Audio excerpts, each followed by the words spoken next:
For removing her headscarf in public in the streets of Iran, she was jailed, beaten, and brutalized. Her name is Shaparak Shajarizadeh. Shaparak was active in grassroots movements that challenged the regime's oppression of women in Iran.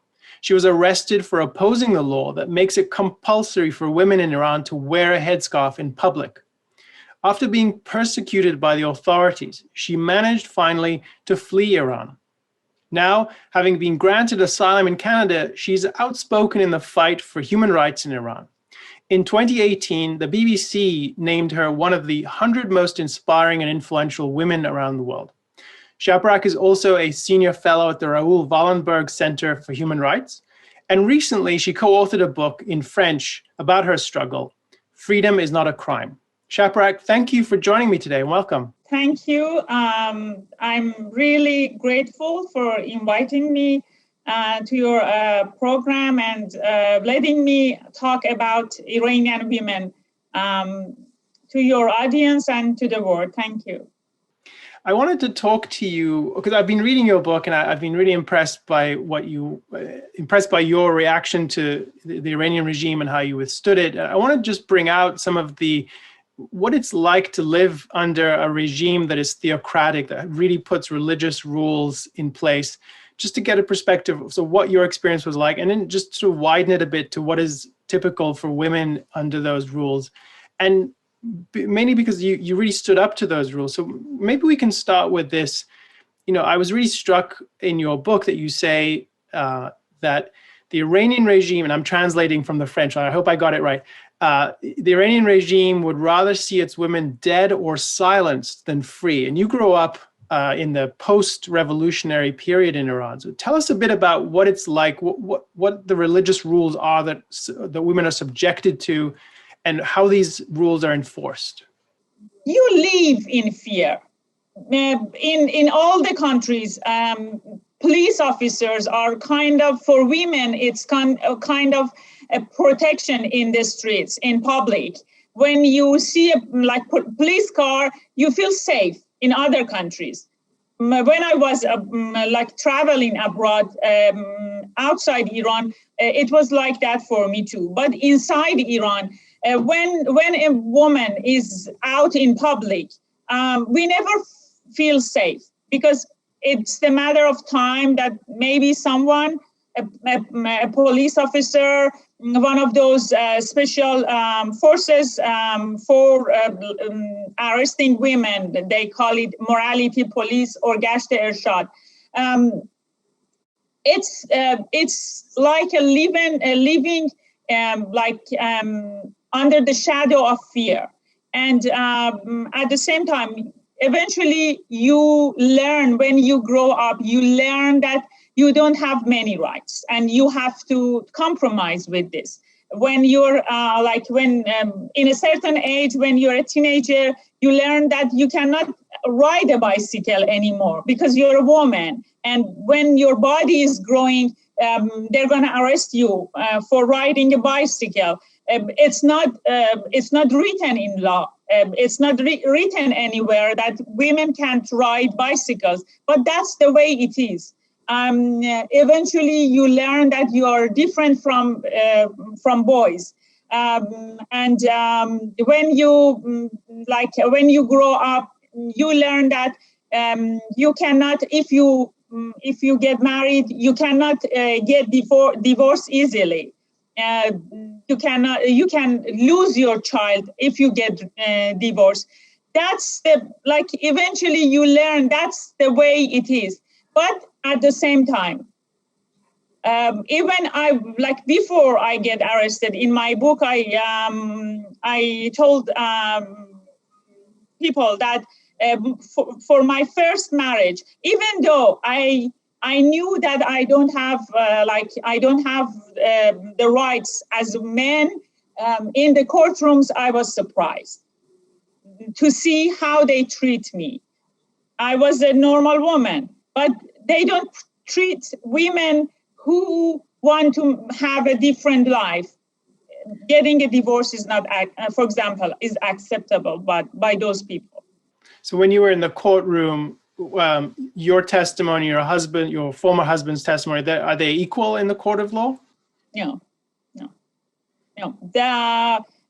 In my case, the judge even didn't let me talk. He wouldn't let me talk in my case. But even though in cases that the husband is violent against his wife, it's just a matter of they can have many excuses. One of them is hijab. Even though for many people, they are okay with their wives not wearing hijab, but they can use it in court against women. They can use many things. For example, a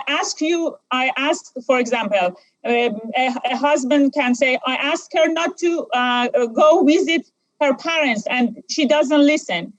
Because based on Sharia law, that is practice in our law, men are considered as women's guardian, and we have to obey our husbands when we get married. Before that, we have to obey our fathers. And that's why when someone kill their daughters or their wives, honor killing, in those cases, they don't get the same sentences they don't get, in Iran, we have that penalty. But in this case, they get a few years, 1, 2, for brutally killing a woman, for honor killing.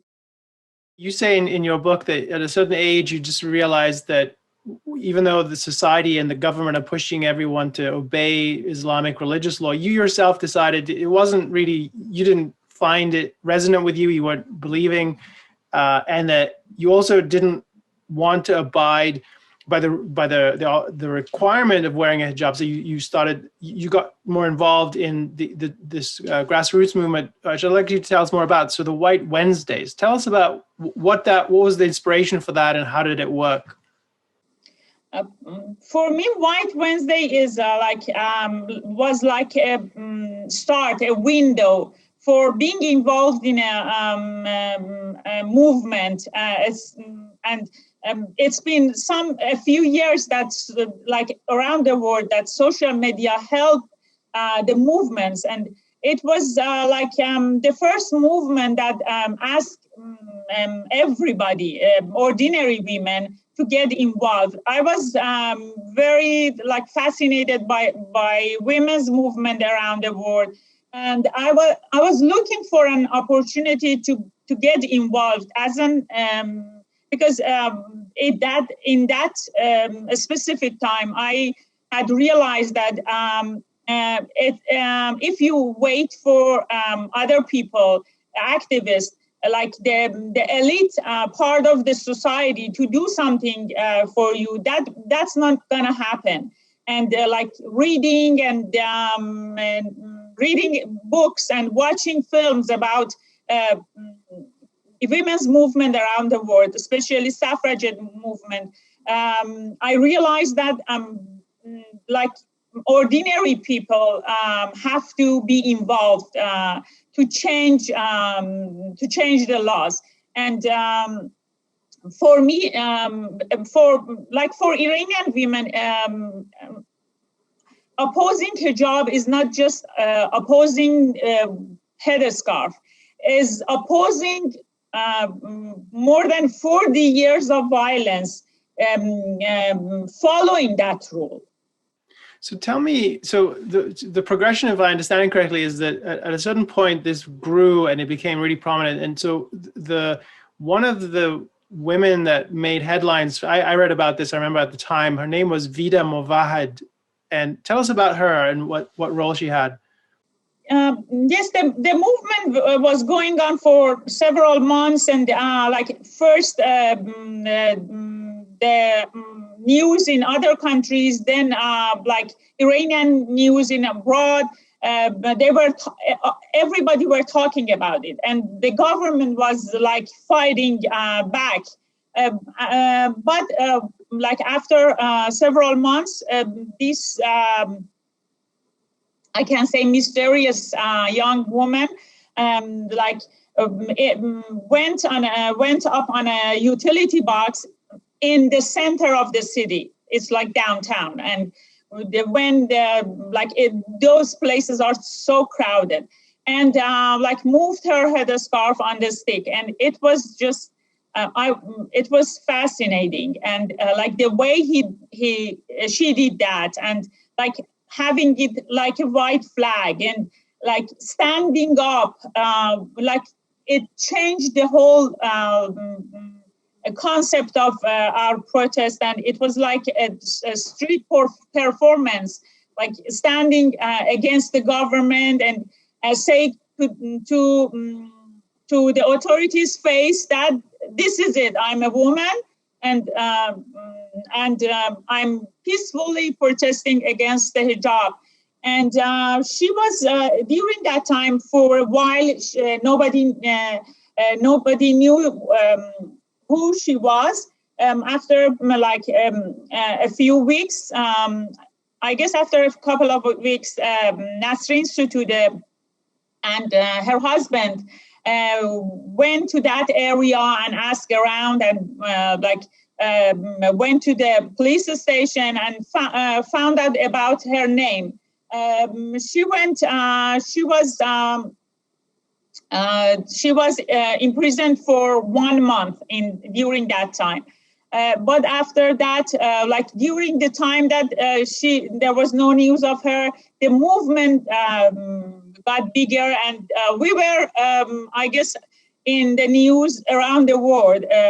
And that, for me, in that time, we ourselves knew that the government, the Islamic regime, wouldn't change the law. They wouldn't let us, because that's one of their pillar of their dictatorship regime. Suppressing women is one part of this regime. It's just suppressing women, hatred toward U.S. and hatred toward Israel. That's it. If you get one of these from the regime, they have no identity. We knew, but for me, it was I wanted the world to know this is us. Iranian women don't believe in hijab. This is not our culture. This is we are living.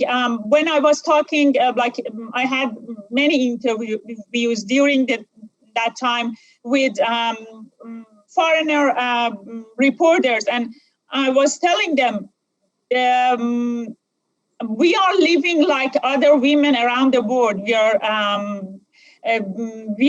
are having a modern life, but the government forced Iranian people to have a double life, and I'm just fed up of lying. I'm just fed up of pretending, and we want the world to know that this is Iran is not the Islamic Republic of Iran. Iranian people are actually different from the government.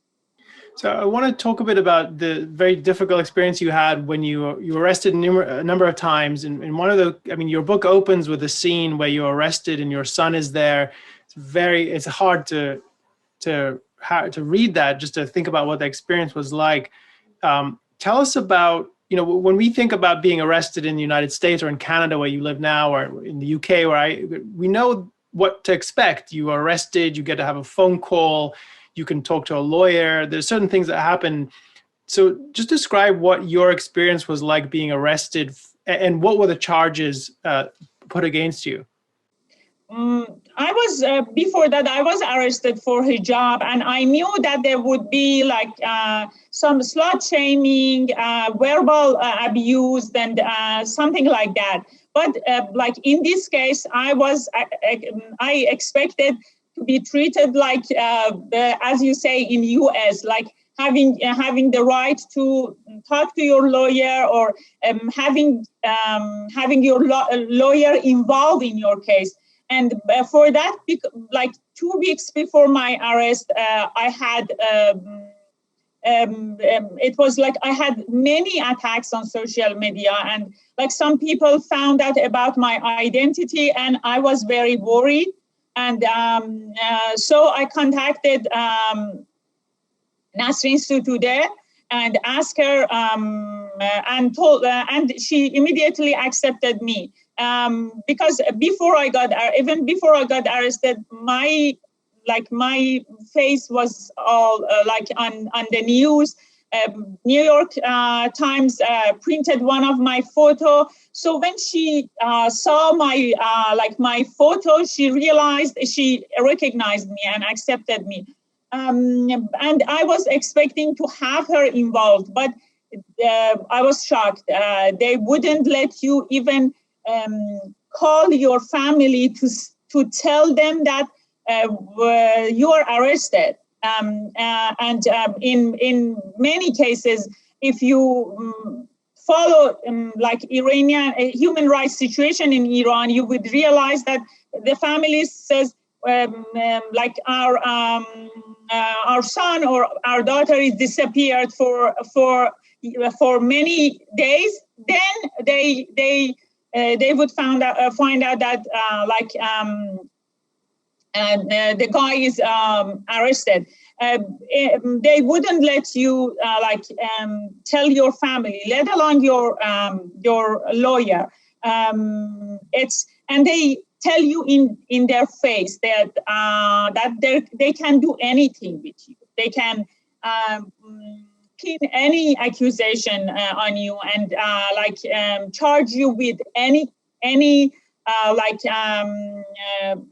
that they want. And the scary thing is you realize that they actually can. And when you're arrested in their buildings, in their captivity, no one is willing to help you inside there. And there's no one and no help, and you're disconnected with the whole world, with your family, with your lawyer for days, and they put with threatening you, insulting you. They can do whatever they want with you. And one of the things that struck me in your book, you described when you get to one of these prisons that there is no drinkable water. You have to open an account. Your family has to pay for this. Once they know you're in the prison, there's no drinkable water. It's filthy. And you, at some point, you were put in solitary confinement. So you just, before we get more into this part of it, I just want to mention, so you mentioned Nasrin Sotoudeh. So for people who haven't heard of her, she's a human rights lawyer in Iran. It's quite famous, and want to get back to her story. But tell us about, the process of getting yourself out of prison, and then how did you get out of Iran, and what was the sort of the ultimate penalty that they wanted you to pay for your protests? This particular prison is the one that I was sent the first time I got arrested. They sent me to solitary confinement. I knew my rights. I was I had read about my rights in the books, and I was always watching kind of those for learning English. I used to watch series, American series, NCIS, CSI, and I knew that they couldn't. I couldn't imagine being sent to the solitary confinement. I wasn't. My interrogation was over, and I didn't do anything bad inside prison. So why would they send me to solitary confinement? But they did it. And during those whole time, I couldn't call my family members or my lawyer. And this is the prison that they sent Nasrin a few months ago. And she got infected with coronavirus. Yeah, the water is not drinkable, and the prisoners have to pay for water and everything. And I was I'm always say I'm not one of those strong people. I before that I was I'm not gonna afraid. I'm like the others. If Narges Mohammadi could tolerate the situation and continue, I'm like her. I'm like Nasrin. I'm like Narges. I'm like Atena. But reading about these things and knowing about the situation inside prison is something, but experiencing it yourself is something else. Like being alone in a cell and not having anybody around, not having a book to read, all those negative ideas comes to mind rapidly. I couldn't go to sleep because of the anxiety. And after 2 days, when my interrogation was over, I realized that they wouldn't let me. They were violating my rights, and I was very angry. At the same time, I had these panic attacks all the time, anxiety. I couldn't. I desperately wanted to get the image of my sons from my head. I was dying not to remember my son because I couldn't breathe. Any seconds that his image would come to my mind, I couldn't breathe. So I decided to go on a hunger strike to have some rights, to get some right. That's I didn't have anything. The only thing I had was my life, and it worked. And the first thing was I became it gave me a kind of strength to continue because I was in a position that I was fighting back. And after 1 week, they released me on bail, and that was like after that. After 1 week in the court, I had the chance to see my lawyer, and but even then they didn't let us talk to each other. They didn't let her tell me what to do, what not to do. That's the basic that's why you have a lawyer to help you with your case. But they didn't let us. The judge wouldn't let us talk to each other. And I got after 1 week I got released on bail. And I was so furious. Like before that, I was like part of a movement, but after that, I was very furious that they broke the laws and violate my basic rights. And when I came out, I started talking to people, and with the help of social media and live videos, I started telling people what happened to me. And I was very anxious. And that's why I got arrested again and again. And the church, and each time it got scarier, because the second time they arrested my husband, and the accusations we were facing were really serious. And the third time that they arrested me with my son in another city, like during a relaxing vacation, it was very scary.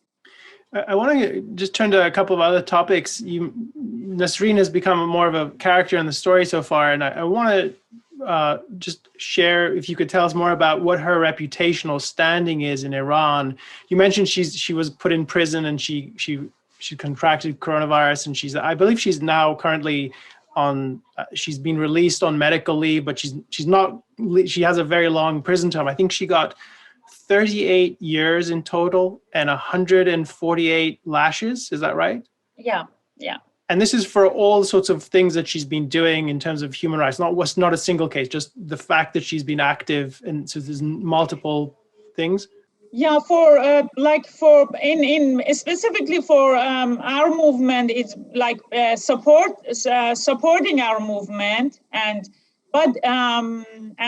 supporting human rights. But basically, most of her like if most of the accusations is like she defending her clients. That's it.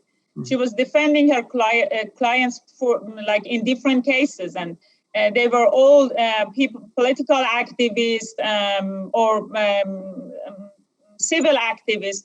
For me, she's like she was always like a symbol and someone that I admired my whole life, and still she's one of the greatest human rights defenders, I guess, around the world. In your book, you mentioned an episode where I think it was some Danish diplomats were in Iran, and I think they chose to put on a hijab, and they were I think they were asked about this, and they explained that they do it out of respect for Iranian cultural practices. Tell me what your reaction to that is. We get mad. Simply, we get mad. First thing is they like this is not Iranian culture. For us, it's not Iranian culture. It's based on Sharia law, and even among the clergies of Islam, they have differences with describing hijab. If it's obligatory or not, and at the same time, are you practicing? Are they practicing all their like cultural, traditional ceremonies or culture right now in 21st century? No. If we wanted to stick to our cultures, we wouldn't live in a modern life right now. We can respect our cultures, but accept the change. This is like even 100 years ago, we didn't live. Humans didn't live like right now. They had to respect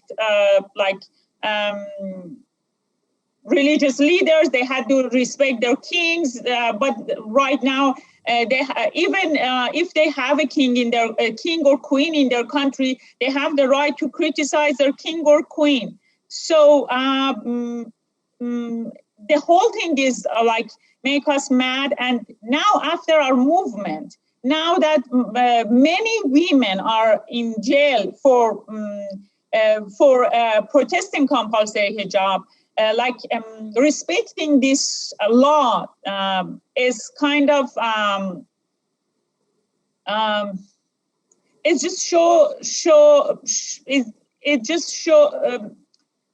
it shows that they are hypocrites. They talk about human rights, they talk about respect, but they don't have any respect for women's activists who are in jail, away from their kids. So you mentioned in the book that like millions of Iranians in I think it was 2009, there was the Green Movement, which was protesting against the election fraud. A lot of people went into the streets, and I mentioned this because I remember it. I wrote about it when it was happening, and since then. And one of the things that struck me at the time, and I think there's a parallel with what's happening in the present day with your protest movement, there wasn't the kind of reaction that I thought it deserved. So in 2009, when so many people went into the streets to tell the Ayatollahs, we don't want theocracy anymore. We want something different. We want something better than this. We want some degree of freedom. And people were shot in the streets. I'm sure you know this better than I do. So I remember the reaction here in the US was very muted. It was, yes, we respect you, but we want to leave the door open with negotiations with the regime. We don't want to upset them. And in the parallel I see in what you're describing is with the protests that you were involved with and that are still ongoing, there's a lot of risk that individuals are taking up on their own shoulders in Iran, which I think is very brave, given what the penalties are and what the consequences can be in that sort of religious dictatorship. And again, my impression, and I'm curious what you think, my impression is that it doesn't get the same kind of reaction in the West. Just the reality of, you told, when we started the conversation, you told me about all the religious rules that were imposed on women since the revolution, and that what that really means and the fear that you live under. That doesn't seem like it's well understood and that sort of appreciated how bad this is. And that doesn't seem to be in the West anything like the kind of outcry that there should be in response to this. What have you observed? I guess it's for me, there are many facts, but two facts is are the most important one is the politician claim that they care about human rights, but most of them don't, and they are after their political agenda, and unfortunately they don't care about the lives of innocent human beings. I was very I loved Obama very much in that time, and I was looking for him to do something about it, to do something about Iran, because he's a gentleman. He always talks about human rights, and he's a great guy. But during that time, he was silent, and the whole time we were looking for his reaction, for other countries' reaction. But unfortunately, they were silent. And that's the way it is. When it comes to human rights, politicians decide to not to pay any attention and not to bring it up. And the next thing is the term of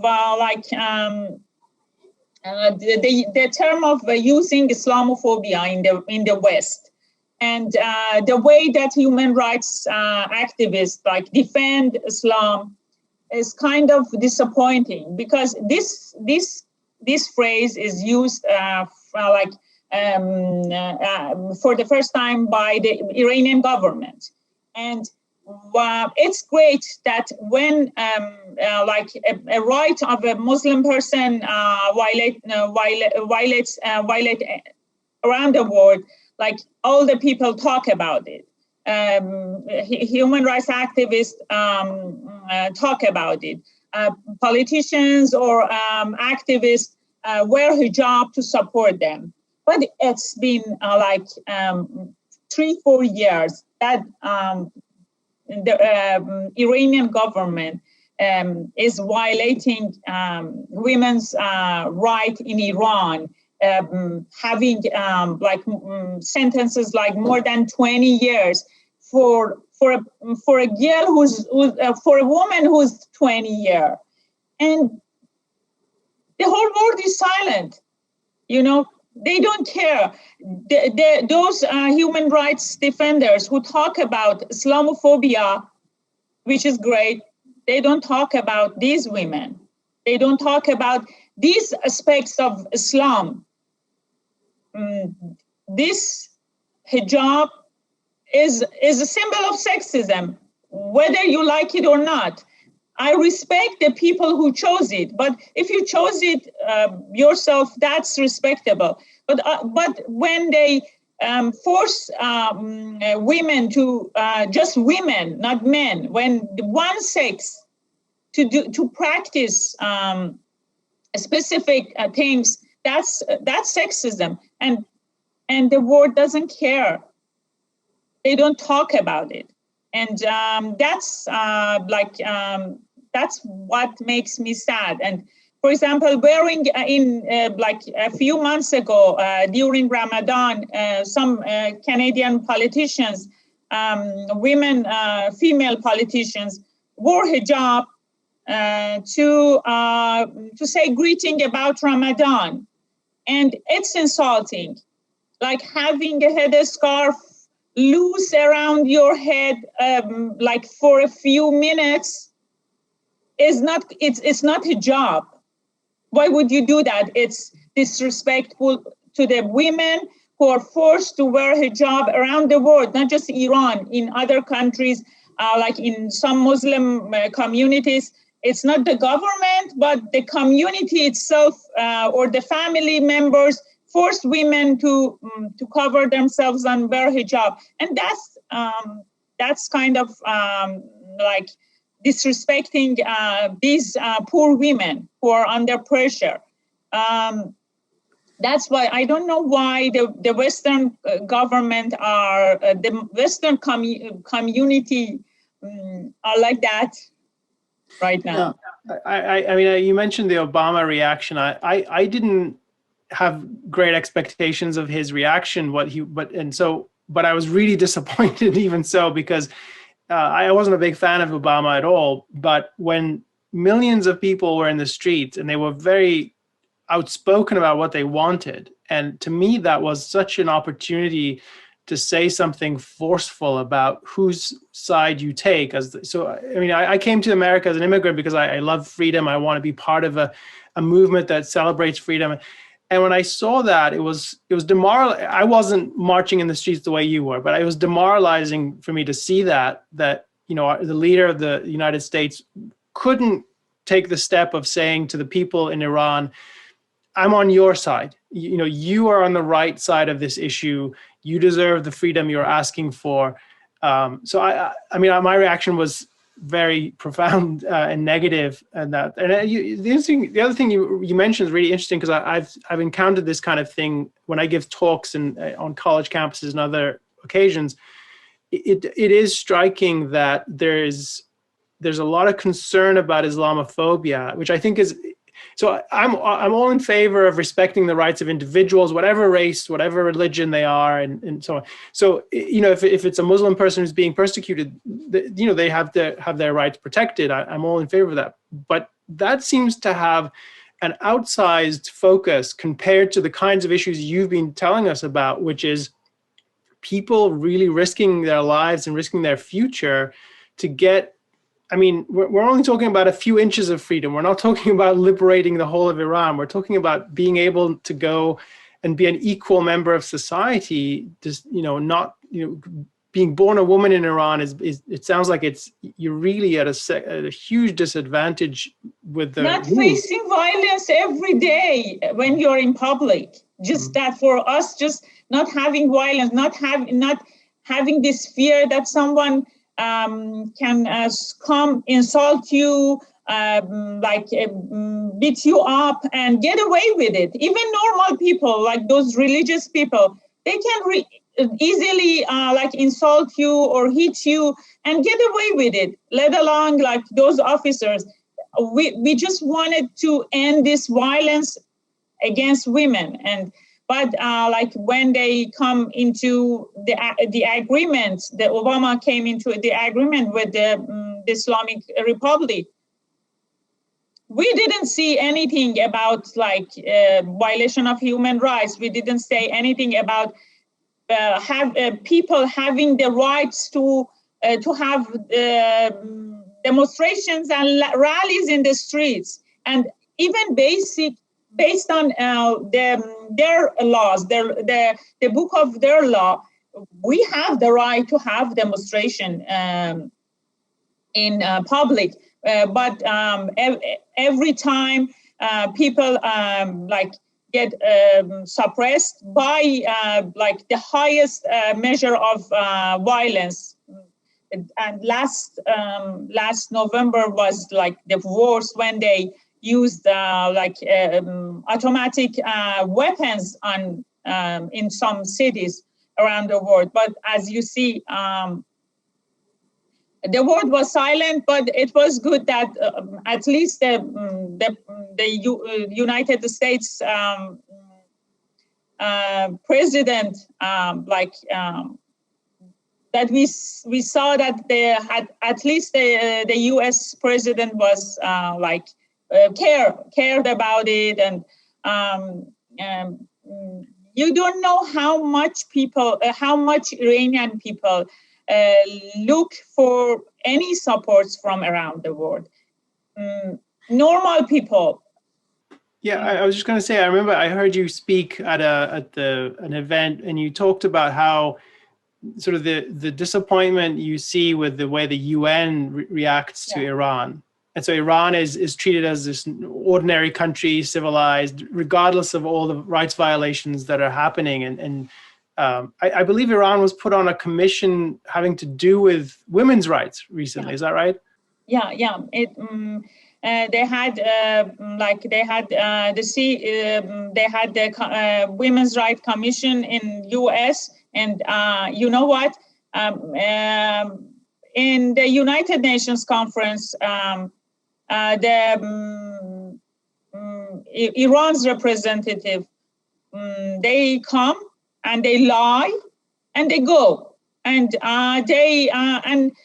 nobody cared to tell them that you're lying repeatedly, and these are not the facts. And it's actually, if you I don't know if you have watched one of them talking about women's rights in the women's rights sessions.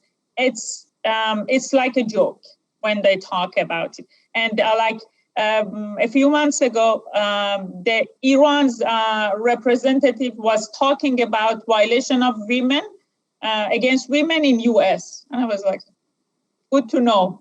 They care about the violation of women's against women in U.S. And that's it. They just lie, and they get the United Nations and the board decide to let them so far get away with it. Well, I mean, to me, just as sort of an outsider on this, it's a moral crime that this happens, that there's such apathy towards what's happening in Iran. It's a country that it really is oppressive. Well, I really appreciate you taking the time to talk with us today. I wish you well in your activism and raising more awareness about what you've experienced and what Nasrin Sotoudeh is going through, and what so many others in Iran are fighting to get some freedom in that country. Thank you so much, Shaparak. Thank you for giving me this opportunity. Thank you so much. Thanks for watching. Be sure to subscribe and ring the bell to never miss a video.